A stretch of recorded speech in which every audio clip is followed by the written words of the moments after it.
the dark side of the moon, comme on dit, n'est-ce pas? Le côté obscur de la lune, c'est ce qui est montré. Alors, qu'est-ce qui se passe? Le ramadan, eh bien, toutes les années, il est 11 jours plus tôt, la Torah dit, de faire Pessah bechodesh ha'aviv. On doit faire Pessah au printemps.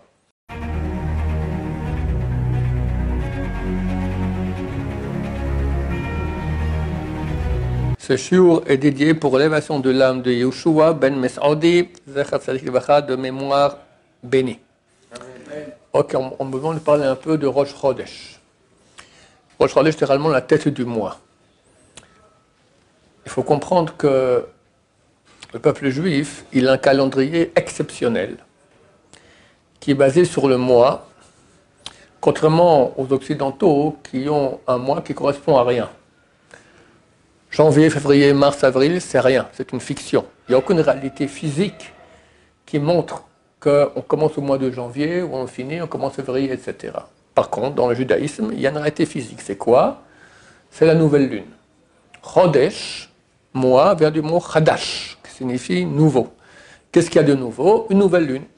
La lune, elle disparaît et réapparaît. Lorsqu'elle réapparaît, c'est le nouveau mois. Maintenant, il y a un problème, c'est que le nouveau mois exactement, c'est quoi? On va dire ici, il y a la Terre. Ici, il y a le Soleil. La Terre tourne autour du Soleil en 365 jours, un quart moins des poussières. Une année solaire. Maintenant, la Lune tourne autour de la Terre, elle accompagne la Terre dans son mouvement comme ça, autour du Soleil. La Lune, pour faire un tour autour de la Terre, ça prend 29 jours et demi, 12 heures et environ 40 minutes. Le temps qui est écrit dans le traité Rosh Hashanah, page 25, c'est 29 jours et demi et tashtzag, 793 parties d'heures. Une partie d'heure, c'est combien? C'est 1080e d'heure. On n'a pas des secondes. On a des heures dans la Torah. On n'a pas des minutes ou des secondes, on a des parties, des halakim. Tu prends l'heure, tu la divises par 1080, ça fait environ 3 secondes. C'est ça l'unité de temps qu'il y a dans la Torah. Le mois dure 29 jours et demi et 793 1081e, environ 40 minutes. Maintenant, comment on connaît ce chiffre? On va le dire tout de suite, mais c'est un chiffre qu'on ne peut pas calculer depuis la Terre. Pourquoi? Parce que c'est quoi le mois? C'est quand la Lune, elle est entre le Soleil et la Terre, et elle fait un tour entier et revient à son point de départ. Quand elle est exactement entre le Soleil et la Terre, alors c'est là qu'il y a la fin du mois et le début du mois. C'est ça un mois exactement. Maintenant, à ce moment-là, la Lune, on ne peut pas la voir. La Lune, le 15e jour du mois, elle est là. Alors elle est en face du Soleil. Moi, je suis sur la Terre, je regarde la Lune. Qu'est-ce que je vois? Je vois un rond entier. Quand elle va aller 7 jours et demi dans ce sens-là, je verrai un moitié de lune. Là, je ne vois plus rien. Là, de nouveau, une autre moitié de lune. Une fois un D, une fois un C. D'accord? Donc, en fait, au moment crucial que je dois connaître, si je connais même le temps, d'accord, ben, je ne vois pas la lune. Impossible. The dark side of the moon, comme on dit. N'est-ce pas? Le côté obscur de la lune, c'est ce qui est montré. Les seules fois où on peut, c'est s'il y a une éclipse lunaire. Éclipse solaire. C'est que la Lune passe dans l'axe Terre-Soleil. À ce moment-là, je vois exactement où est la Lune, et là, on sait exactement c'est quand le nouveau mois. Durant l'histoire, les astronomes de toutes sortes de pays ont donné une approximation de la longueur du mois lunaire, et tous se sont plantés. Et le seul qui ont eu raison jusqu'à 5 chiffres après la virgule, c'est le peuple d'Israël, avec ce chiffre qui est donné dans la Gemara traité Rosh Hashanah, page 25, comme j'ai dit, 29 jours et demi et 793 1081e. C'est un grand secret, qu'on appelle ça Sod HaIbour, le secret du Hibour, de la Hibour, c'est rajouter un jour au mois. Parce que vu que le mois, il fait 29 jours et demi, alors, je ne peux pas faire des mois de 29 jours et demi. On ne va pas faire Rosh Chodesh au milieu de la journée. Alors, en moyenne, on a un mois de 29 jours, de 29 jours, et en moyenne, un mois de 30 jours. fait une moyenne sur l'année de 29,5. Et ça encore, ce n'est pas précis. On est obligé de rajouter encore un 13e mois. Je vais expliquer ça tout de suite. Vous avez compris le principe sur les mois? Donc ça correspond à une réalité. Par contre, janvier, février, mars, ça ne correspond à aucune réalité. Maintenant, il y a un autre peuple qui aussi fonctionne, qui nous a copié, c'est les musulmans. D'accord? Mohammed, il a étudié chez les Juifs, il a copié dans son Coran, il a mis plein de trucs qu'il a copiés de la Torah. Ils n'ont aucune preuve que leur Coran est vrai. Les seules preuves qu'ils ont, c'est des choses qui ont été copiées de chez nous. D'accord? Maintenant, le problème, c'est que si j'ai un calendrier qui est basé que sur le mois, comme les musulmans, qu'est-ce qui se passe? 12 fois un mois lunaire de 29 jours et demi et 40 minutes, ça ne fait pas une année solaire. Ça ne fait pas 365 jours, ça fait 354 jours. Il y a 11 jours de différence entre l'année solaire et l'année lunaire. Alors, les musulmans, ils n'ont rien à faire. Alors, qu'est-ce qui se passe? Le ramadan, eh bien, toutes les années, il est 11 jours plus tôt par rapport aux saisons. Parce que les saisons, ça provient du soleil, pas de la lune. De quoi proviennent les saisons? La Terre, elle tourne, ça c'est le soleil. La Terre tourne autour du soleil. Maintenant, la Terre, elle n'est pas comme ça, elle est penchée. Tout ce qui me trouve bien de 23 degrés. L'axe nord-sud, il est penché de 23 degrés. Maintenant, ce n'est pas qu'elle tourne comme ça, avec l'axe qui va tourner. L'axe, il reste toujours comme ça. Alors, quand la Lune, elle arrive ici, qu'est-ce qui se passe? L'hémisphère nord, elle est moins exposée au soleil, c'est l'hiver. Quand elle arrive ici, l'hémisphère nord, elle est super exposée au soleil, c'est l'été. Et à l'équateur, il n'y a pas de saison, parce que c'est toujours la même exposition par rapport au soleil. Donc on voit que les saisons sont provoquées par la position de la Terre par rapport au soleil. Maintenant, les musulmans qui n'ont pas de saison, parce qu'ils ne sont pas du tout de calendrier solaire, ils ont un calendrier que lunaire, alors leur fête sera décalée de 11 jours par année par rapport au calendrier solaire, par rapport à la réalité du soleil. Ça veut dire que le ramadan, chaque année, il est 11 jours plus tôt. Des fois, il est en plein été, des fois, il est en plein hiver. D'accord? Il y a une erreur.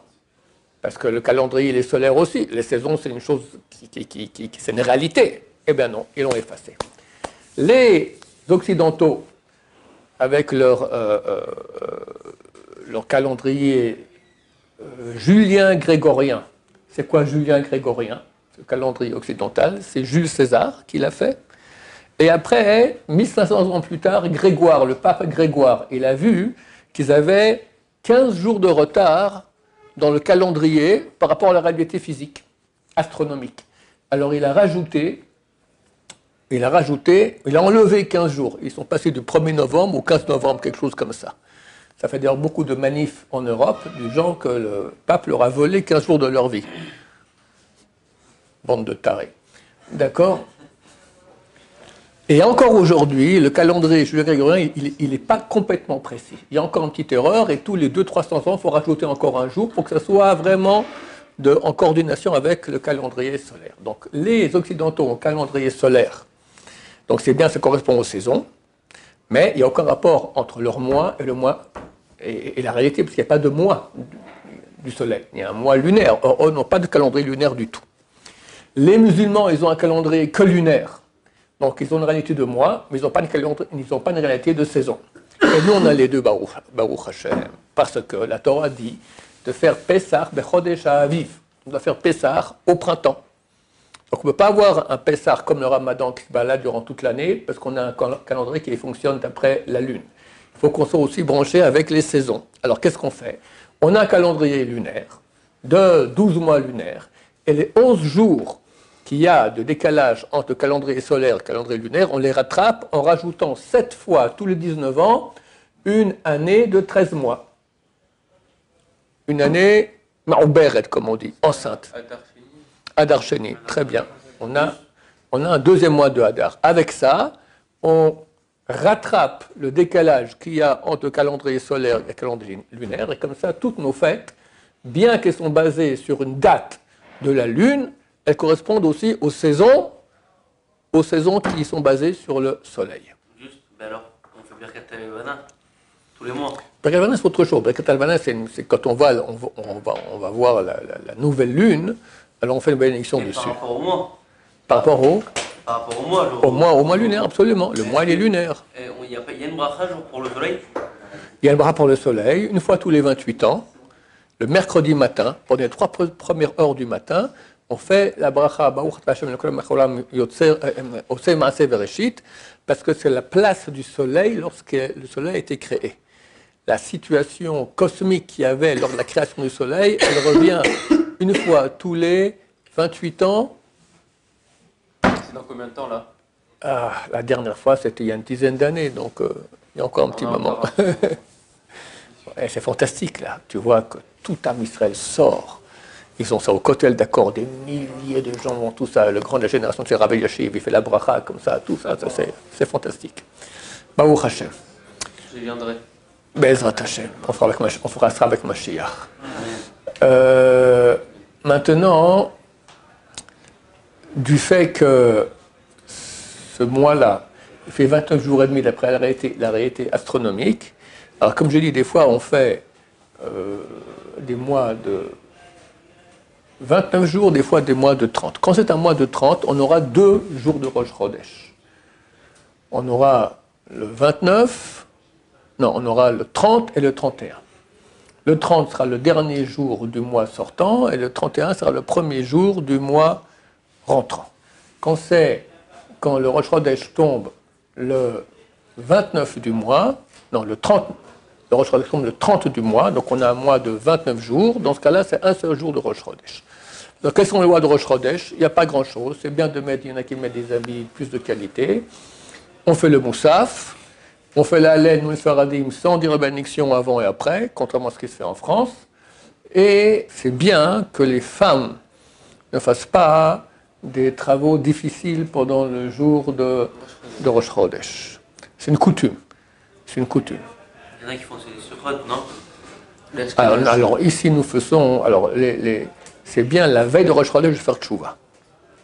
Il y a des jours pour faire tchouva. Le meilleur moment, c'est le soir avant d'aller dormir. Comme ça, chaque jour, tu reçois une partie d'âme différente de ton âme. Avant de mourir, tu vois tout, comme ça quelqu'un voit toute sa vie. Pour ça qu'avant de mourir, on sait qu'on voit toute la vie. Mais là, chaque jour, tu as une autre partie d'âme. Maintenant, pendant la journée, tu as fait des péchés. Si tu ne fais pas tchouva avant d'aller dormir, cette partie-là d'âme, elle repart dans le casier, dans le classeur de toi, d'accord? Et puis, c'est écrit là-bas les péchés. Alors, on peut ressortir après cette tchouva à Kippour ou autre moment, mais c'est compliqué. Mieux vaut faire tchouva avant que ça rentre dans le classeur. Donc, fais tchouva avant d'aller dormir. Sinon, sinon le vendredi, sinon la veille de Rosh Chodesh, sinon le mois de Elul, sinon pendant les 10 jours de tchouva, sinon à Kippour, sinon dans la Neila. Et tu as raté ça, c'est fichu. Avant de mourir encore. Ouais, on peut faire tchouva et on doit faire tchouva avant de mourir. Maintenant, quelle était ta question? Comment on fait avant d'aller dormir? Avant d'aller dormir, on fait Kresh Mashal Amita. Donc, il y a des bakashot. Après, on fait la bracha Baruch Hamapil. Après, Kirat Shema. Après, des versets de protection. Après, on fait vidouille. Et avec ça, on est pardonné de la journée? Si tu as un péché spécifique, tu le rappelles. Tu dis, j'ai mis du poil à gratter dans l'oreiller de mon voisin, j'ai été méchant avec le Rav Shaya. Hein? Non, avant Chatzot, c'est bien, c'est important de faire Baruch Hamapil et Kirat Shema après la Kabbalah avant Chatzot. Donc tu fais le vidouille aussi avant Chatzot, sans aucun problème. Si quelqu'un, il n'a pas fait le Baruch Hamapil et le Kirat Shema avant Chatzot, après la Kabbalah, il a raté le Tikkun. Le vidouille aussi, tu fais tout. Quelqu'un qui va dormir à 11h, c'est pas encore Chatzot, il doit attendre Chatzot pour aller dormir et faire le vidouille. Le vidouille avant Chatzot sans aucun problème. Donc, vu que c'est bien de faire tchouva la veille de Rosh Chodesh, il y a plusieurs coutumes qui sont bien. D'abord, c'est bien d'aller sur les tombes des tzadikim. C'est le meilleur moment du mois pour aller sur les tombes des tzadikim pour demander pitié, d'accord, à Dieu par le mérite des tzadikim. Il y a 3 mois qui sont les meilleurs pour aller sur les tombes des tzadikim. C'est la veille de Rosh Chodesh Elul, la veille de Rosh Chodesh Nissan et la veille de Rosh Chodesh Kislev. D'accord? Kislev et Hanouka. La grande lumière de Hanouka. C'est une très grande lumière. Maintenant, c'est bien toutes les veilles de Rosh Chodesh. Maintenant, c'est bien aussi de faire tchouva. Alors, qu'est-ce qu'on fait? Nos frères Ashkenaz, ils font une chose qui s'appelle Yom Kippour Katan, petit Yom Kippour. C'est une prière de tchouva, etc., etc. Et nous, on fait les slichot. Les Sfaradim, on a coutume de faire les slichot binader. Et si aussi les Shivas, on le fait. Les slichot, la veille de Rosh Chodesh, pour faire tchouva, pour qu'on reçoive le mois dans la pureté Bezrat Hashem. Baruch Adonai, Leolam, Amen, Amen.